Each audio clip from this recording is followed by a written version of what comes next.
जगद्गुरु श्री प्रभुपाद की जय। आचार्य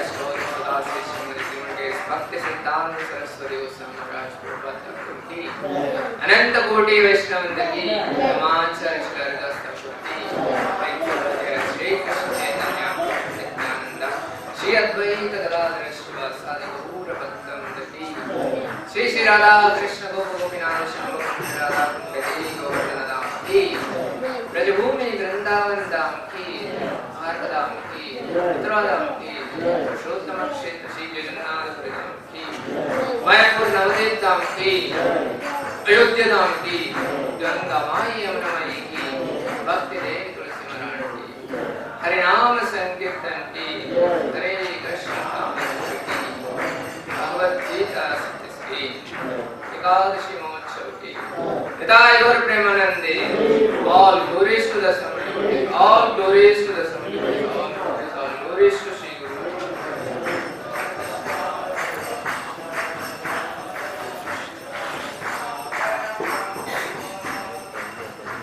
Hare Krishna.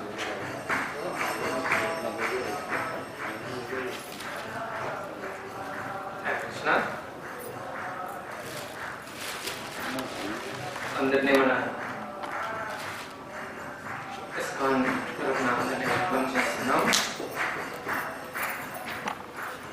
ఇప్పుడు మనం చూసే శ్లోకం వచ్చి 10వ అధ్యాయం నుంచి 29వ శ్లోకం చూస్తున్నాం.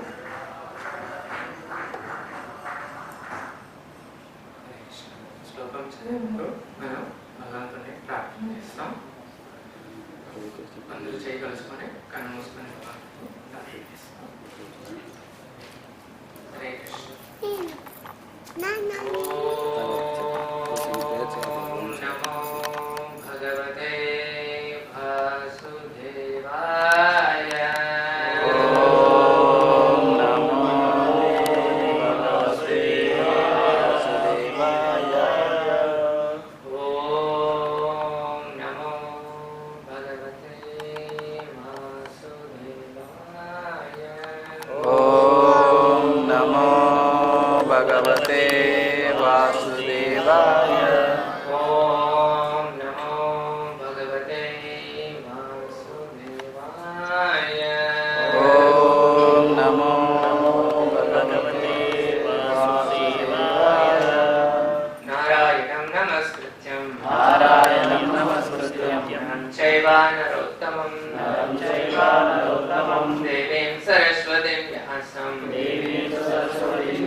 वरुणो यादसामहम् पितॄणामर्यमाक्षास्मि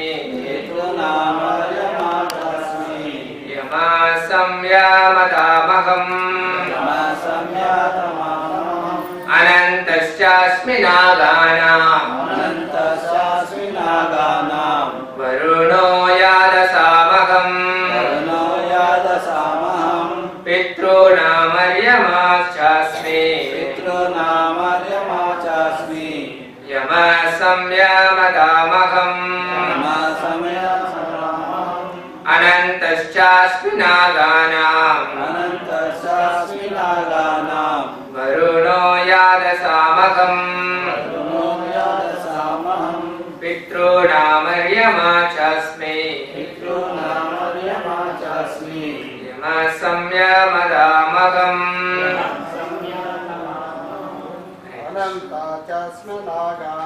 अनन्ताचास्मि नागानां वरुणो यादसामहम्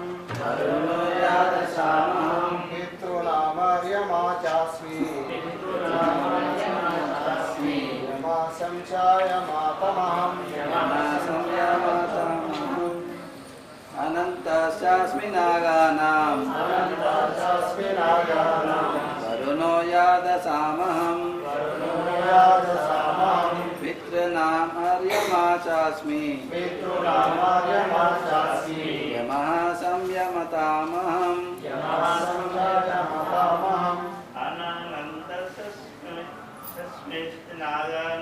अनन्ताचास्मि नागानां वरुणो यादसामहम्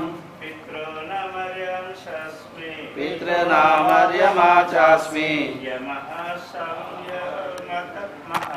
यमः संयमतामहम् अनन्ताचास्मि नागानां वरुणो यादसामहम्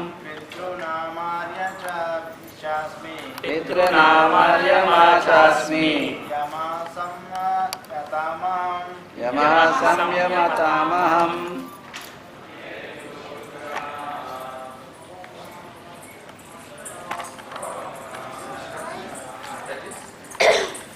अनन्तश्चास्मि नागानाम् वरुणो यादसामहम्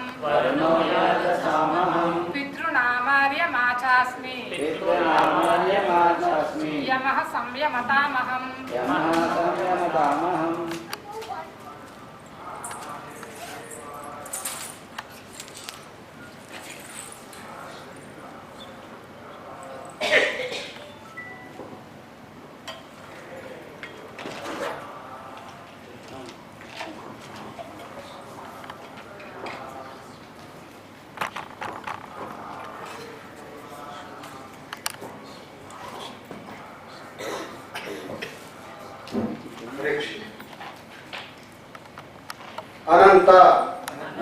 అనంతుడను కూడా పెక్కు పడగలగల సత్వములలో వరుణ జలాది దేవతలైన వరుణులను యదాసం జలవాసులలో అహం నేను పితృణం పితృదేవతలలో ఆర్యముడను కూడా అస్మి నేను యమ మృత్యుదేవతను సంయమతము నియమించు వారిలో అహం నేను పెక్కు పగడలు గల నాగులలో అనంతుడను జలవాసులలో వర్ణదేవుడను పితృదేవతలలో మరియముడను ధర్మ నిర్వాహకులలో మృత్యుదేవత అయిన యముడను అయి ఉన్నారు.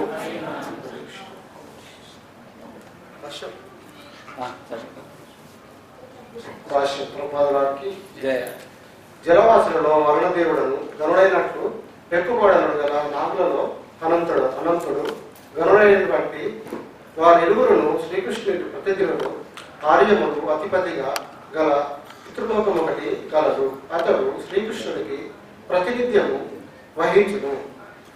దుష్కృతులైన వారిని దండించడానికి గల ఎక్కువ మందిలో యమధర్మరాజు ముఖ్యుడు.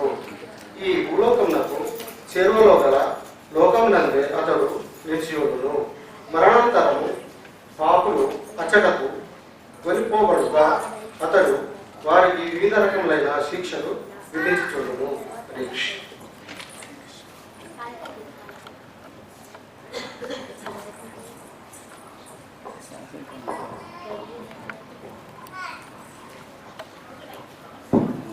హరే కృష్ణ. ఇంతతో ట్రాన్స్లేషన్ తప్పుడు ఎలా ఉంది? హరి ఓం తత్సత్. ఓం జ్ఞానచంద్రస్య జ్ఞానాంజనశ్లాకయ చక్షురున్మిలితం యేన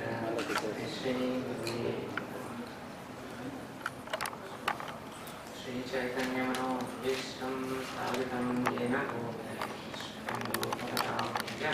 తదా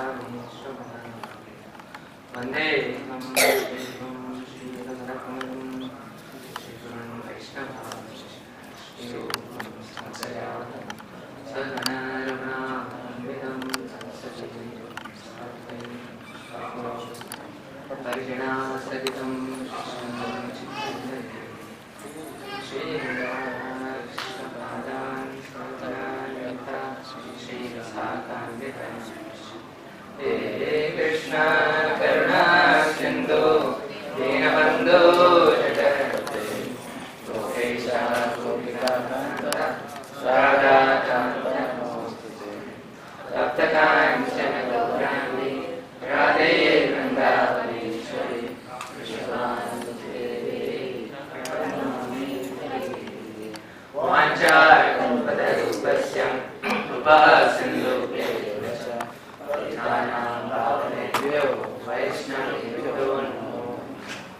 जय श्री कृष्ण चैतन्य प्रभु नित्यानंद श्री अद्वैत गदाधर श्रीवासादि गौरभक्त। हरे कृष्णा कृष्णा कृष्णा हरे हरे हरे राम राम राम दिवाचारं संगोधन्यते यत्प्रमाणमहं वन्दे आनन्दवानं कृष्णचैतन्यदेवं। हरे कृष्णा कृष्ण कृष्ण हरे हरे हरे राम राम राम हरे। जयदां सतिदोर्गो मुमन्दमदे गदे सर्वस्वदां भुजो राधा कृष्णाय वासुदेवाय देवकीनन्दनाय च नन्दगोपकुमाराय गोविन्दाय नमो नमः। गोविन्दाय नमो नमः। गोविन्दाय नमो नमः। पङ्कजनाथाय नमः। पङ्कजमालिने नमः। पङ्कजनेत्राय नमस्ते आनन्दलीलामय विग्रहाय हेमावरव्य सविसुन्दराय तस्मै प्रेमरसप्रदाय चैतन्यचन्द्राय नमो नमस्ते। चन्द्राय नमो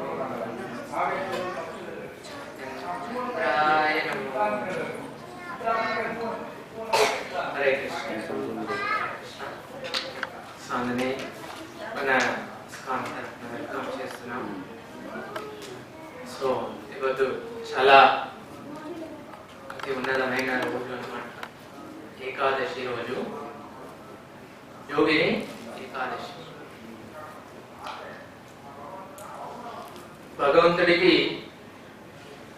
భగవంతుడుగా నామం చెప్తే చాలా సంతోషం.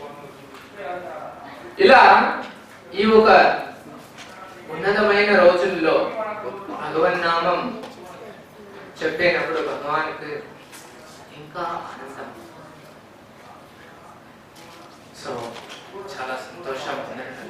ఇప్పుడు మొదటిసారి ఎవరైనా వచ్చున్నారా మన మందిరానికి? ఈ భగవద్గీత తెలుగు అందరూ రెగ్యులర్గా వచ్చాం. ఇవాళ మనం ఈ శ్లోకం ఒక ఎక్స్ప్లెనేషన్ చూసేసి మనం ఏకాదశి ఒక మహిమలు చూస్తాము. మళ్ళీ కొంచెం జగన్నాథ భాష్యం.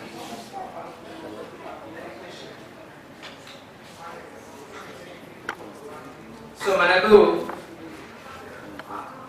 వేద శాస్త్రాలు దండిగా ఉన్నాయి అన్నమాట. ఎందుకోసం ఉన్నాయి శాస్త్రాలు మన కోసం? దేవుడు ఎందుకు మనకు ఈ శాస్త్రాలను ఇచ్చాడు?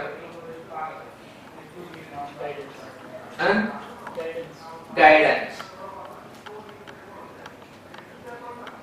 గైడెన్స్ దేని గైడెన్స్ కు? స్పిరిచువల్. Very nice. సో మనం యాక్చువల్ గా ఏ లోకంలో ఉన్నాం? ఏ లోకంలో ఉన్నాం? భూలోకం.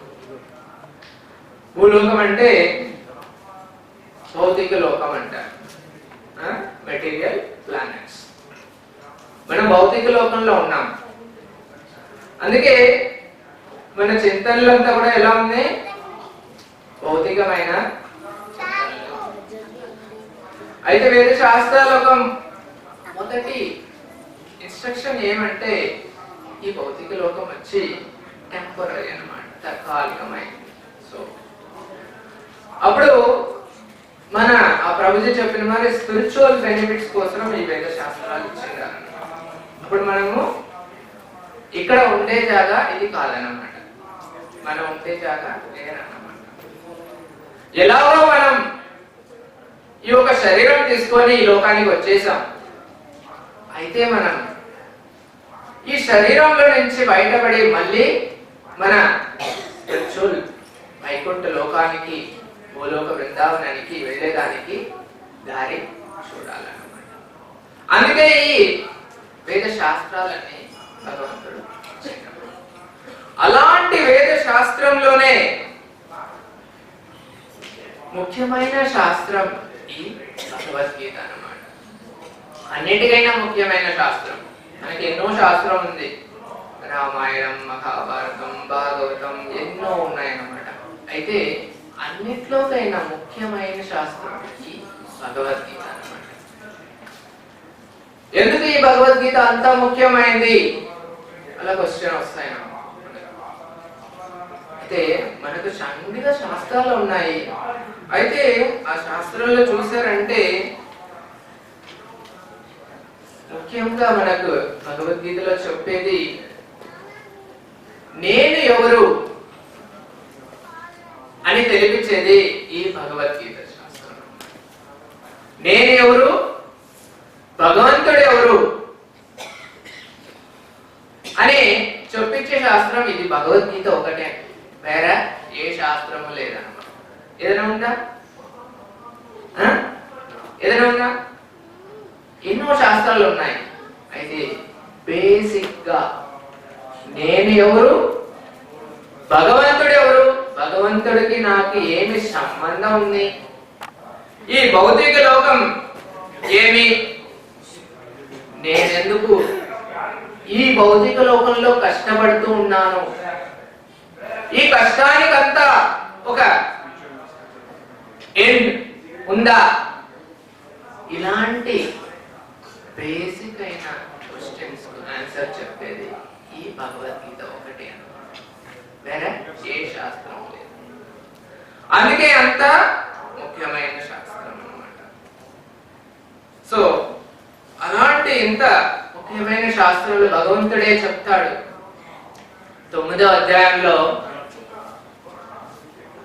ఎవరో ఒకరికి ఈ భగవద్గీత తెలుస్తుందో వాడికి అన్ని నాలెడ్జ్ ఉన్నాయన్నమాట. వాడికి అంత తెలివి ఉన్నాయన్నమాట. ఎందుకంటే భగవద్గీత కింగ్ ఆఫ్ నాలెడ్జ్ చెప్తారు. కింగ్ అంటే అన్ని తెలివి కన్నా, విద్యల కన్నా రాజు. రాజవిద్య రాజగుజ్యం పవిత్రం ఇదముత్తమం 9వ అధ్యాయంలో చెప్తాడు. మనం ఇప్పుడు 10వ అధ్యాయంలో ఉన్నాం.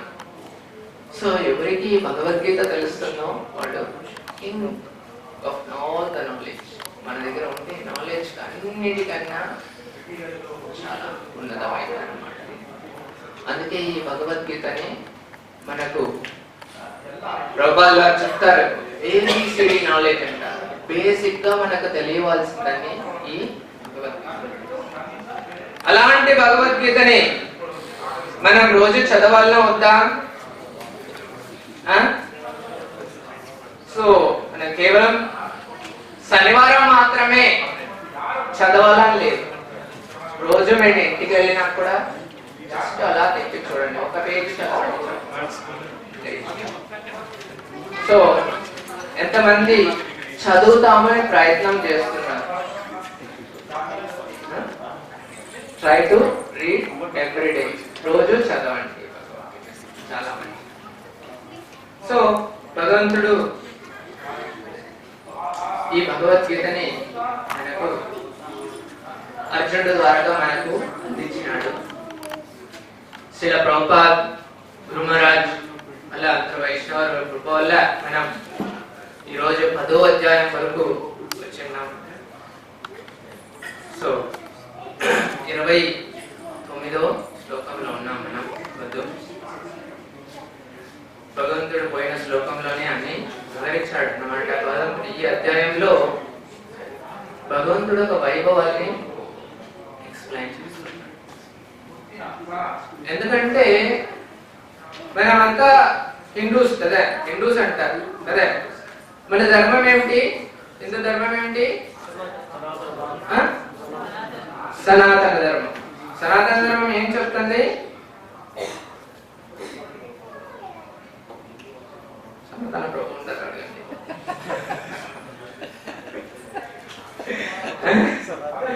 సో భగవంతుని the love to God, that is our basic principle. మన సనాతన ధర్మం ఏం చెప్తాని? లవ్ టు గాడ్ కదే, అదే చెప్తాను. సో ఒకరిని మనం ప్రేమించాలంటే ఏం చేయాలా? వాళ్ళ గురించి తెలిసి ఉండాలి కదే. మనం రోడ్లు నడుచుండేమో పోయి ఉన్నప్పుడు ఎంతో మందిని చూస్తాం, అందరినీ ప్రేమిస్తాం మనం. మన ఇంటి వాళ్ళనే ప్రేమిస్తాం మనం, మనకు తెలిసిన వాళ్ళనే మనం ప్రేమిస్తాం. అలాగే భగవంతుడిని ఒకటి ప్రేమించాలంటే భగవంతుడి గురించి తెలియాలన్నమాట. భగవంతుడు ఎలాంటి వాడు తెలిస్తేనే మనకు ఆయన పైన ఒక స్థిరమైన ప్రేమ వస్తుంది. ప్రేమ మట్టుకు కాదు, స్థిరమైన ప్రేమ వస్తుంది.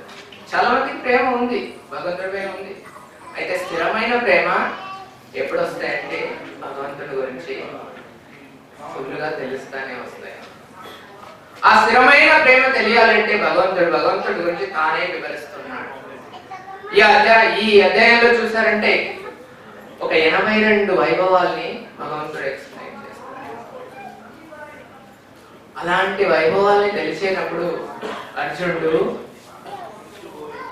పోయిన అధ్యాయంలో అడుగుతాడు, భగవంతుడు చాలా నేను అలాంటి వాడు ఇలాంటి వాడు అన్ని చెప్పినప్పుడు భగవంతుడు ఈ ఒక వివరం అంతా అర్జునుడికి చెప్తాడు. అప్పుడు అర్జునుడి ద్వారా మనకును భగవంతుడిపై ఒక స్థిరమైన ఒక ప్రేమ మనకు. అప్పుడు భగవంతుడు ఒక ఈ ఒక శ్లోకంలో చూస్తారంటే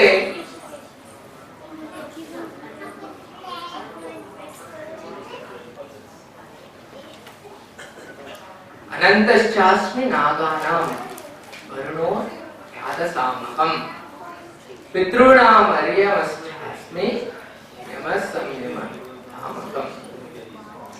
సో భగవంతుడు ఈ శ్లోకంలో చెప్పేది సర్పంలోనే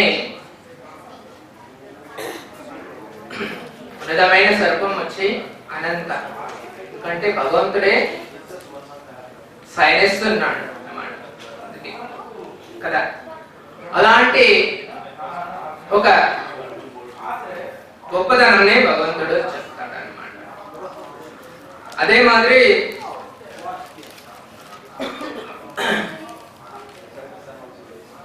వరుణుడు నీళ్ళల్లో ఉండే అన్ని జీవరాశుల కన్నా గొప్పవాడు వరుణుడు. మళ్ళా మన ఇంట్లో ఎవరైనా చనిపోతే వాళ్ళు వెళ్ళే జాగా ఎక్కడికి?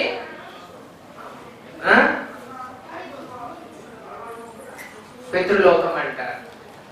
మన పితృలు వారు చనిపోతే ఎక్కడికి వెళ్తారు? పితృలోకం వెళ్తారు.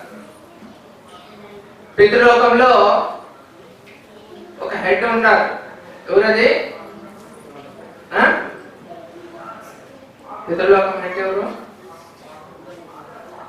చెప్పిన ఈ శ్లోకంలో అర్యమ. అర్యమనే పితృలోకంలో. సో చనిపోయిన వాళ్ళందరూ అక్కడికి వెళ్ళి వెయిట్ చేస్తారన్నమాట. మళ్ళా ఇంకో శరీరం దొరికేంత వరకు వాళ్ళు అక్కడ వెయిటింగ్ చేస్తారు. ఆ లోకమే అని చెప్పేది పితృలోకం అంటారు. మన పితృల వారికి శరీరం దొరకాలంటే మనం సరైన సంస్కారాలు కరెక్ట్ గా చేయాలి. వాళ్లకు ఈ ఒక్కొక్క సంవత్సరాలు ఇది మళ్ళా ఒక తండ్రికి చేయవలసిన తండ్రిగా సంస్కారాలు 40 ఉన్నాయి అన్నమాట. పుట్టిల నుంచి 40 సచ్చేంత వరకు మనకు 40 సంస్కారాలు ఉన్నాయన్నమాట. అలాంటి సంస్కారాలన్నీ కరెక్ట్ గా చేస్తూ వస్తేనే వాళ్లకు శరీరం దొరుకుతాయి. వాళ్ళు అక్కడి నుంచి లేకపోతే ఎత్తు చూస్తూ ఉంటారు, సరే నా కొడుకు ఏమైనా చేస్తున్నాను నా కోసం, శరీరం నాకు దొరకలేదు. ఎంతకాలమైనా ఈ కాలంలో ఒకరు ఏ సంస్కారాలు చేసేలేరు. బిడ్డ పుట్టినారంటే 1 సంవత్సరం తాళి తిరుపతికి వెళ్ళి మొట్ట కొడతారనమాట కదా. ఇక్కడ చూసారంటే సడన్ గా ఒకరు వచ్చి తిరుపతికి వెళ్ళలే, ఎక్కడ వెళ్ళలేదు. ఒక బార్బర్ షాప్ కి వెళ్ళాడు, ఒకరిని పిలుచుకొని వచ్చి చేసేసారు.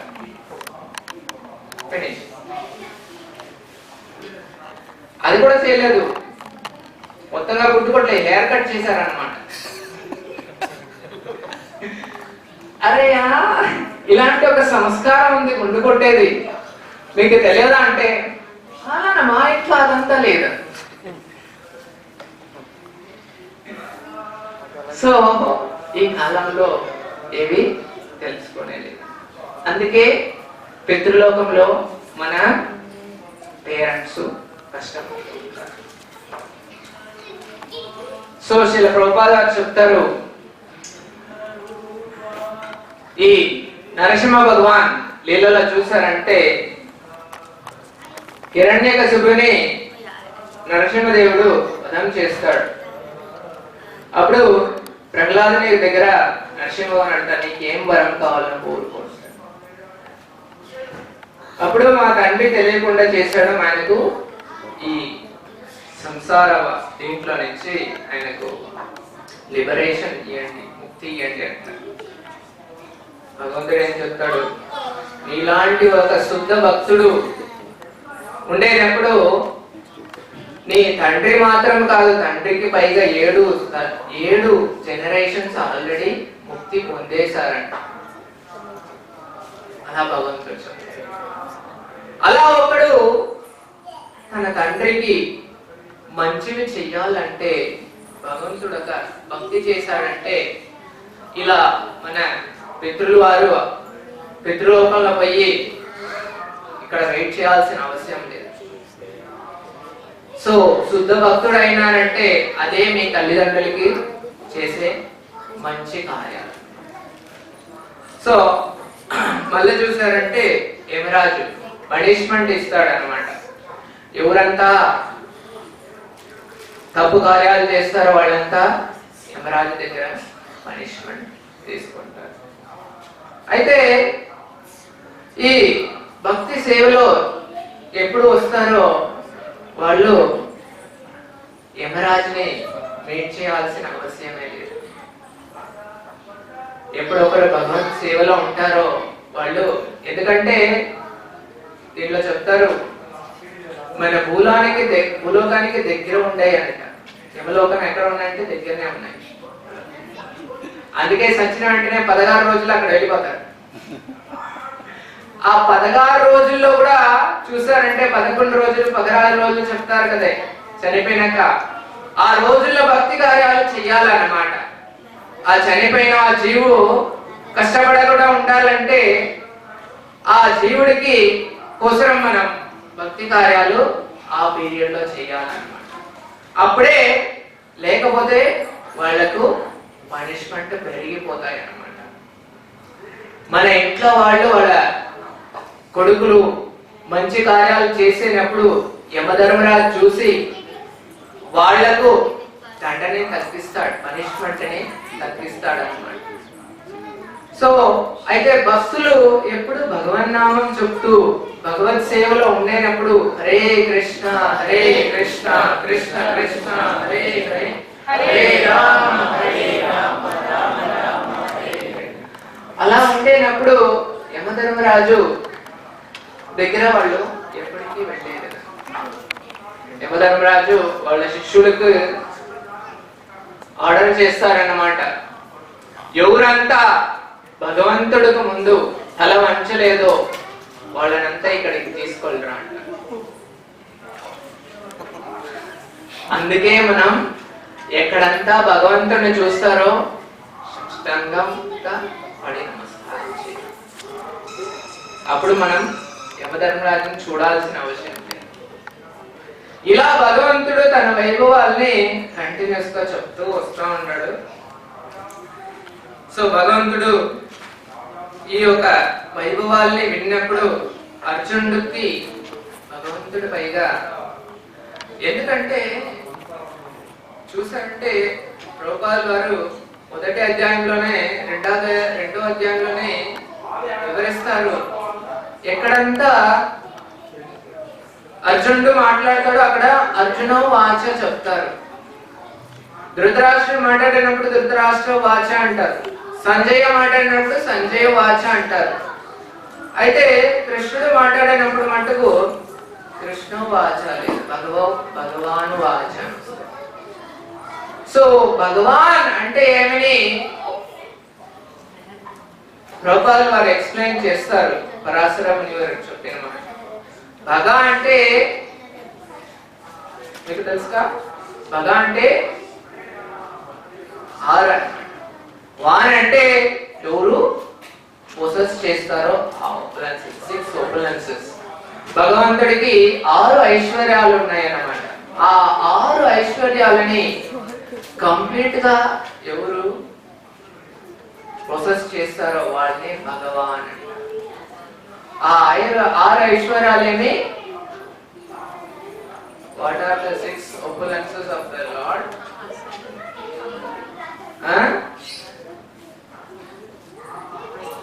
ఐశ్వర్యం,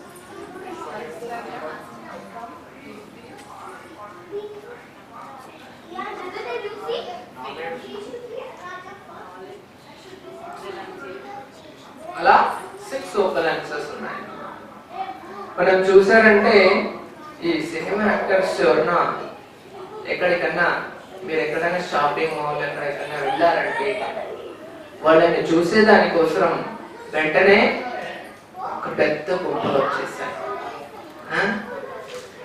మేము ఒకసారి మాయాపూర్లో పరిక్రమ వెళ్ళాం. అప్పుడు ఒక దావలో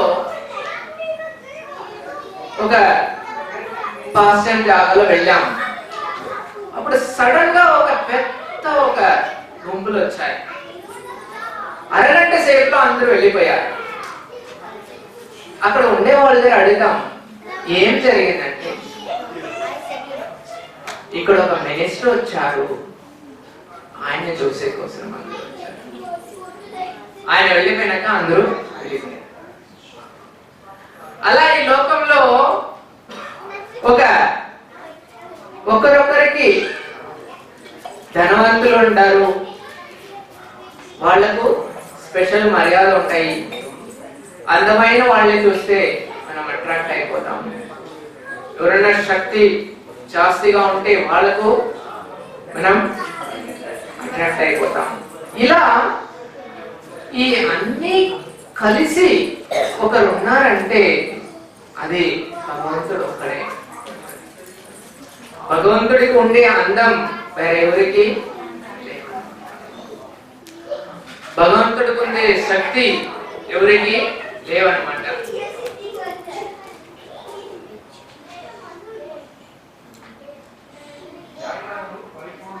సో అప్పుడు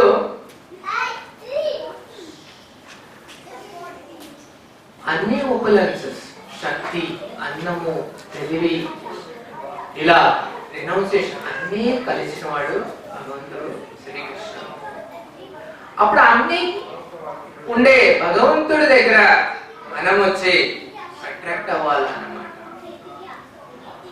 అయితే మనం ఒక అట్రాక్షన్ వచ్చి వేరే విధంగా ఉండేటప్పుడు భగవంతుడు తన గురించి అన్ని ఎక్స్ప్లెయిన్ చేసినప్పుడు మన అట్రాక్షన్ భగవంతుడి పైన చాలా అవుతాయి. అందుకే మనం భగవంతుడి గురించి చాలా వినవాలన్నమాట. వింటేనే భగవంతుడి పైన మనకు అట్రాక్షన్ వస్తాయి. మనం ఎంతకంత వింటామో అంతకంత మనం భగవంతుడు ఒక భక్తిలో ముందుకు వస్తాం. సో అలాగే భగవంతుడు ఈ యొక్క శ్లోకంలో భగవంతుడు తన వైభవాలు, 4 వైభవాల్ని ఇక్కడ ఎక్స్ప్లెయిన్ చేస్తున్నారు. మనం వచ్చే పై వారంలో మనం కంటిన్యూస్ గా దీన్ని వింటాము. సో ఈరోజు ఏకాదశి రోజు అన్నమాట. యోగిని ఏకాదశి, స్పెషల్ ఏకాదశి అన్నమాట. ఈ యొక్క మహిమని భగవంతుడు పురాణంలో నుంచి చెప్తున్నాడు. బ్రహ్మ వైవర్త పురాణంలో ఈ ఒక కథ ఉన్నాయన్నమాట.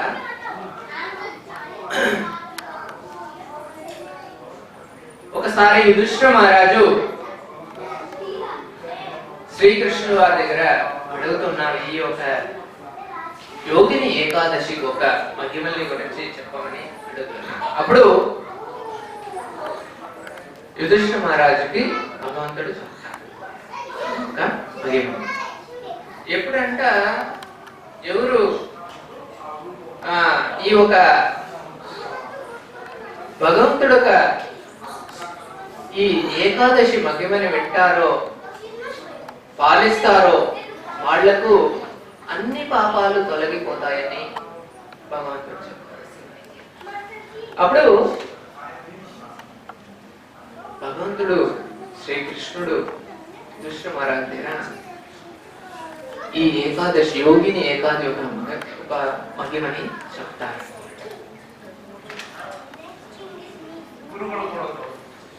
ఒకసారి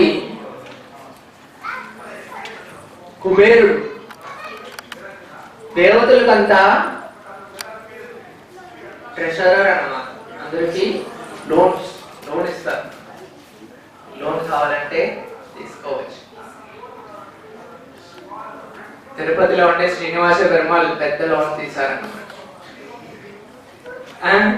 కుబేరుడి దగ్గర. అందుకే ఇప్పుడు కూడా ఆయన వడ్డీ చెల్లిస్తూ ఉంటాడు. ఇంకా కూడా అసలు ఇవ్వాలి కదన్నమాట, వడ్డీ కాసుల వాడు. అలాంటి కుబేరుడు శివుడు ఒక మంచి భక్తుడు అన్నమాట. శివుడి దినము శివుడికి పూజ చేస్తూ ఉంటాడు. ఆయన పేలస్ లో ఒక తోటగాడు ఉన్నాడు.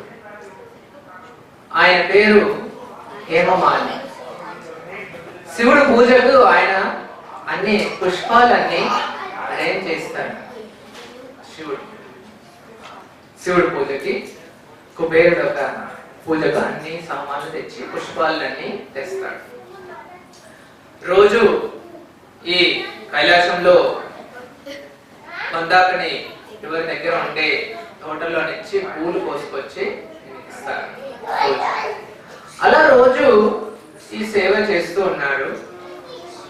ఒకసారి ఆయన ఈ పువ్వు తీసేదానికి వెళ్ళారు. ఆయనకు అందమైన భార్య ఉన్నాయి. ఆ భార్య పైగా ఆయన చాలా మోగమైపోయి ఈ పూలు కోసుకొని వచ్చేదానికి మర్చిపోయి వాళ్ళ ఇంటికి వెళ్ళిపోయాడు. ఇంటికి వెళ్ళిపోయి భార్యతో మనం చూస్తాం కదా, లవర్స్ అంతా, ప్రేమించే వాళ్ళంతా మాట్లాడడం ఆరంభించారంటే ఏమవుతాయి, వాళ్ళకు టైం పోయేదే కలవరు. అలా ఈయన కూడా ఇంటికి వెళ్ళి తన భార్య ఒక అందంలో అతి మయంగిపోయి మాట్లాడుతూ ఆడుతూ అన్ని చేసుకుంటూ ఈ పుష్పాల్ని కోసుకొని వచ్చి కుబేరుడికి ఇయ్యాలని మర్చిపోయాడు. కుబేరుడు ఎలాగా రోజు పూజ చేసే కట్టు ఆ వద్దు పూజని స్టార్ట్ చేసేసారు. పూజ స్టార్ట్ అయిపోయిన మొదలు పెట్టినాక మళ్ళా పుష్పాలు ఎక్కడా అని వెతికినప్పుడు పుష్పాలు లేవు.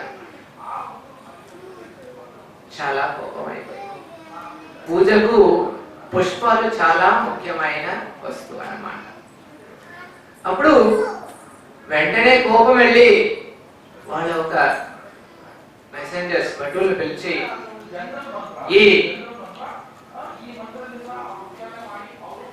హేమమాలి ఎక్కడ వెళ్ళాడు, వెంటనే పట్టుకొని రాండి అని పంపిస్తారు. వాళ్ళ మెసెంజర్స్ అందరూ పోయి చూసి ఈ మాదిరి ఇంట్లో తన భార్యతోటి సంతోషంగా ఉన్నాడు అలా తెలిసిపోయి కుబేరుడి దగ్గర వెంటనే చెప్తారు. కుబేరుడు వెంటనే ఆర్డర్ ఇస్తారు, వెంటనే నా ముందర రావాలని చెప్పి ఆయనకు కఠినంగా శిక్ష ఇస్తారు. వెంటనే అందరూ తీసుకెళ్లి కుబేరుడి ముందర నిలుపుతారు. ఈ హేమమాలికి తోటగాడికి ఒళ్ళంతా వెలవలా ఉంది, ఏమి చేయాలని తెలవలేదు. వెంటనే కింద పడి క్షమం వేడుకుంటున్నాడు. నువ్వు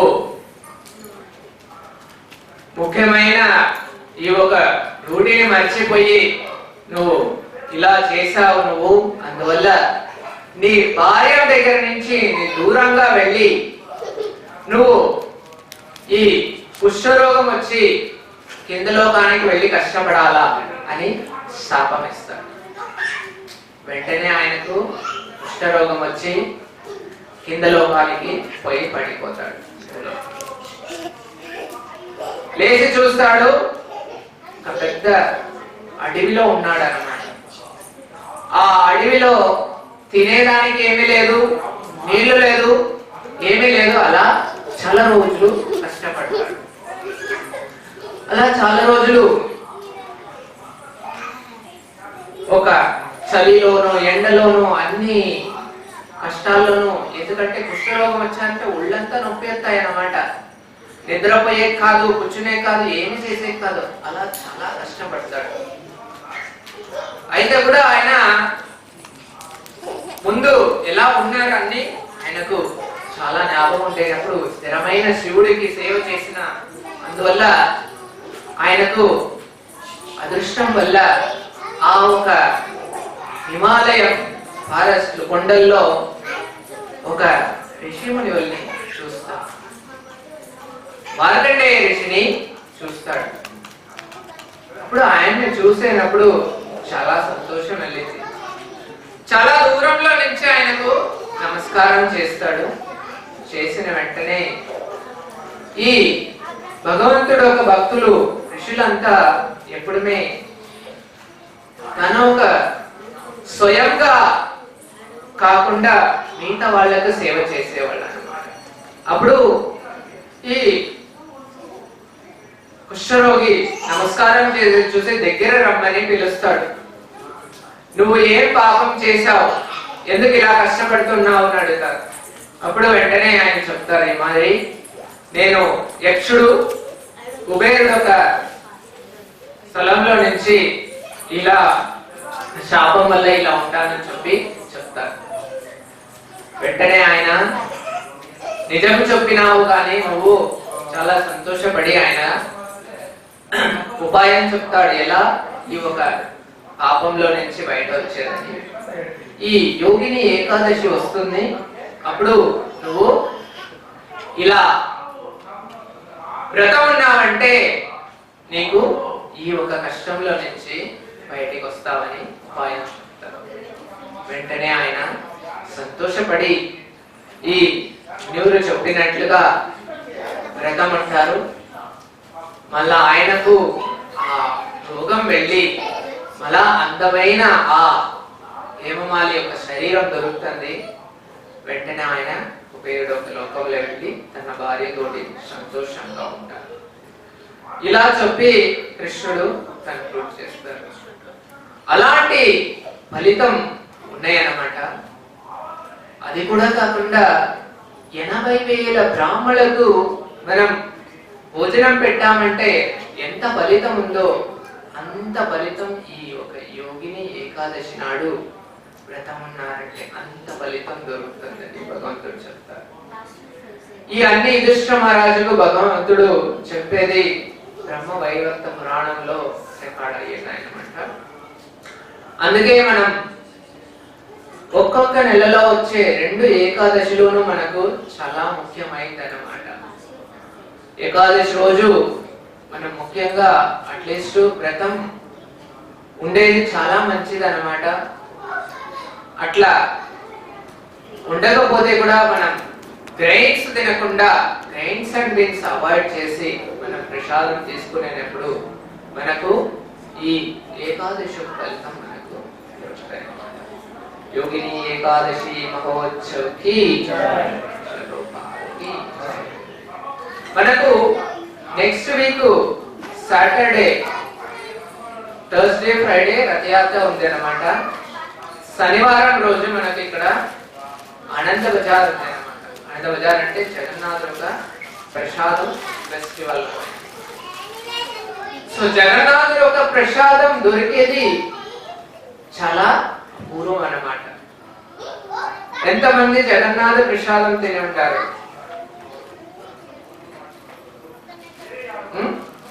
జగన్నాథ ప్రసాదం ఫలితం అంత ఉన్నాయి. లోకంలోనే పెద్ద కిచెన్, వంట రూమ్ జగన్నాథుడు అన్నమాట. సో అలాంటి జగన్నాథుడు ఒక ప్రసాదం ఒక మహిమని ఒక చిన్న కథలో చూస్తాం. సో భగవంతుడు భక్తితో ఏది ఇచ్చినానో తీసుకున్నాడు. పత్రం పుష్పం ఫలం పోయ ప్రేమతో ఇయ్యాలి. సో అప్పుడు జగన్నాథు ఒక ప్రసాదం చూసారంటే కట్టెల పొయ్యిలోనే వండుతారన్నమాట. మన మట్టి కుండల్లో వండుతారు జగన్నాథ ప్రసాదం. చూస్తారంటే కుండలు కింద పెద్ద కుండ ఉంటాయి, దానికి పైగా చిన్న కుండ, అలా పెద్ద గోపురంలో వండుతారంట. కింద బియ్యము, సబ్జీ, మళ్ళా కాయలు, పప్పులు, మళ్ళా స్వీట్ అని అలా అన్ని ఒకేసారి వండుతారంట. అలా వండేటప్పుడు చూస్తారంటే పైన ఉండకుండా ఫస్ట్ వంట అవుతాయి అన్నమాట. దానికి అవతల కింద ఉన్నాయి అవుతాయి. సో లక్ష్మీదేవి తన డైరెక్ట్ గా ఈ ఒక జగన్నాథుడికి వంటని సూపర్వైజ్ చేస్తారన్నమాట. మనం ఇంట్లో అది మరి ట్రై చేసామంటే ఏమోను, కింద ఉండేవన్నీ మాడిపోతాయి, పైగా ఉండేవన్నీ ఉడకవు. అయితే జగన్నాథుడిలో ఈ బద్దు కూడా జరిగే దిశే అన్నమాట. వంట వాళ్ళు కూడా చూసారంటే చాలా తన శ్వాసం కూడా ఆ ప్రసాదం పైన పడకూడదని గుడ్డ కట్టుకొని ఇల్లు తలలో ఉండే ఎంటికలు రాడకూడదని అన్ని కళ్ళు మాత్రం తెలుస్తాయి అన్నమాట. అంత శుద్ధంగా జగన్నాథుడికి ప్రసాదం వంటి చేస్తారు రోజు. ఆ ఒక ప్రసాదం మార్కెట్కి వస్తాయన్నమాట. మనమంతా చూసింటాం కదా పెద్ద పెద్ద సూపర్ మార్కెట్ మాల్స్ అన్ని. అది మాదిరి జగన్నాథుడు ఒక ప్రసాదానికి ఒక మాల్ ఉన్నాయన్నమాట. జగన్నాథుకు ఒక రోజుకి 6,056 ఐటమ్స్ సమర్పణ చేస్తారు. ఒక్కొక్క వేళ మినిమం 6 టైమ్స్ ఆఫర్ చేస్తారన్నమాట జగన్నాథుడికి. ఆ అంత ప్రసాదములు మార్కెట్కి వస్తాయన్నమాట. భక్తులందరూ చిన్న దక్షిణ ఇచ్చి దాన్ని తీసుకుంటారు అన్నమాట. అంత పెద్ద క్రౌడ్ ఉంటాయి జగన్నాథ్ ప్రసాదం తీసేదాన్ని చూసారు పూరిలో. అలా పూరిలో ఈ ప్రసాదం తీసేదానికి అందరూ ఉండేటప్పుడు ఒకసారి ఒక అంగిట్లో వచ్చి చాలా అందంగా తెల్లగా బాగా చూసేదానికి డబ్బుల్లోడు మారి ఉన్నాడు ఒక ఆయన వచ్చి, నాకు కూడా ఒక ప్లేట్ ప్రసాదం కావాలన్నాడు. వెంటనే ఆ అంగిటోడు ఆయన్ని చూసి, అరే బాబా ఈయన చాలా డబ్బుల్లోడు మారి ఉంటాడు అండి, తెల్లగా అందంగా మనం చూసామంటే మనం స్పెషల్ గా గమనిస్తాం అంతే, డబ్బుల్లోడుగా ఉంటే చూసామంటే అరే ఈయనకి ఇస్తే మనకు దండిగా డబ్బులు దొరుకుతాయి. స్పెషల్ గా ఆయన్నే వేసి అన్ని ఐటమ్ ఇది కావాలన్నా ఇది కావాలన్నా ఇది కావాలన్నా అన్ని అడిగి స్పెషల్ గా తయారు చేసి ఇస్తారు. ఆయన ప్రసాదం ప్లేట్ ఎప్పుడు చేతికి వెళ్ళిందో చేతికి వచ్చిందో ఆయన వెంటనే అంగడి వచ్చి గడగడగడని నడిచి వెళ్తున్నాడు. అరే నేను పైసా దుడ్డు ఇవ్వని అంటాడు. ఆయన అది వినడం కూడా లేదు, తీసుకుని ప్రసాదం గడగడగడగడని వెళ్తున్నాడు. ఈయన అరుస్తున్నాడు, ఏమి చేసినా ఆయన నిలవలేదు. అక్కడ అంత క్రౌడ్ ఉన్నాయన్నమాట. అన్ని క్రౌడ్ ని దాటి ఆయన వెళ్తూ ఉన్నారు. పక్కన ఉండే వాళ్ళు అంగడి వాళ్ళంతా కూడా పిలుస్తున్నారు, ఎవరు పిలిస్తేనా ఆయన నిలవలేదు. అంటే ఆయన చేశాడు, ఏం చేశాడు, ఆయనే అంగడి నుంచి దిగి వచ్చి వెనకంటి వెళ్తున్నాడు. అప్పుడు కూడా ఆయన ఫాస్ట్ గా వెళ్తున్నాడు. సందులో అంతా వెళ్ళి ఎక్కడెక్కడికి వెళ్తారు, ఆయన పూరి అంతా దర్శనం మారింది. అలా వెళ్ళి కడసిలో మందిరంలో నుంచి బయట వచ్చి వెళ్తున్నాడు. బీచ్ ఓరంగా ఒక వెళ్తున్నాడు. పూరి బీచ్ చూసినారా మీరు? చాలా బాగుంటాయి, అయితే కాళ్ళు పెట్టమని వేడిగా ఉంటాయి అన్నమాట. ఆ ఒక బీచ్ సైడ్ తో వెళ్తున్నారు. ఈయననే వెనకంటి వెళ్తున్నారు.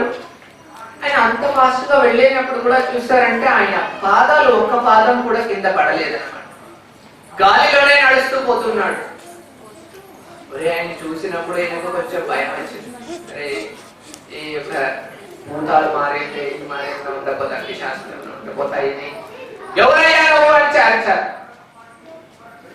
వెంటనే ఆయన తిరిగి వెళ్ళి నేను ఇంద్రుడు అన్నాడు. ఇంద్రుడా? ఆశ్చర్యపడిపోయాడు. అవును, నేనే ఇంద్రుడు. ఇంద్రుడు నా ఇంట్లో వచ్చి ప్రసాదం తీసుకున్నాడు. చాలా ఆశ్చర్యం. భగవంతుడు ఒక ప్రసాదం ఈ దేవతలంతా కూడా ఎప్పుడు దొరుకుతా అని కాచుకొని ఉంటారన్నమాట. సో నువ్వు ఇంద్రుడు అనే దానికి నేను ఎలా నమ్మేది అన్నా, నువ్వు నీకు డబ్బుదనే కావాలా, నీకు ఏం కావాలన్నా కోరుకో అన్నా. ఆయన చెప్పాడు, నేను తలిచేటప్పుడంతా బాగా రావాలని. తదాస్తు అనేసి ఆ జాగా విడిచి ఇంద్రుడు వెళ్ళిపోయాడు.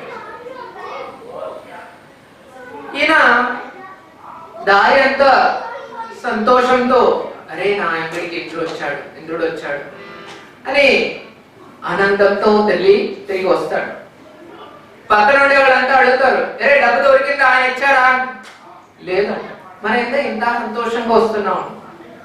నా అంగడికి వచ్చింది సాధారణమైన వ్యక్తి కాదు, చాలా విఐపి అన్నమాట. వివిఐపి. రే ఎవరయ్యా చెప్పయ్యా అంటే నా ఇంటికి ఇంద్రుడు వచ్చి ప్రసాదం తీసుకున్నా. అరే ఇంద్రుడు నీ అంగడికి వస్తారు, మేమంతా ఎంతో మంది అంగడిలో పెట్టుకున్నాం, నీ ఒక చిన్న అంగడికి ఎప్పుడే వచ్చి తీసుకున్నారు అని అందరూ బాగా ఫన్ చేస్తారు, గేమ్ చేస్తారు.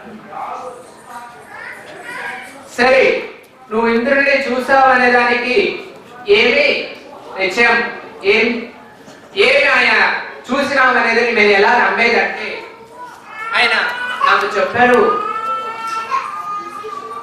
నాకు ఎప్పుడు నేను తలుస్తానో అప్పుడు వాన వస్తుంది అని ఆయన వరమిచ్చాడు.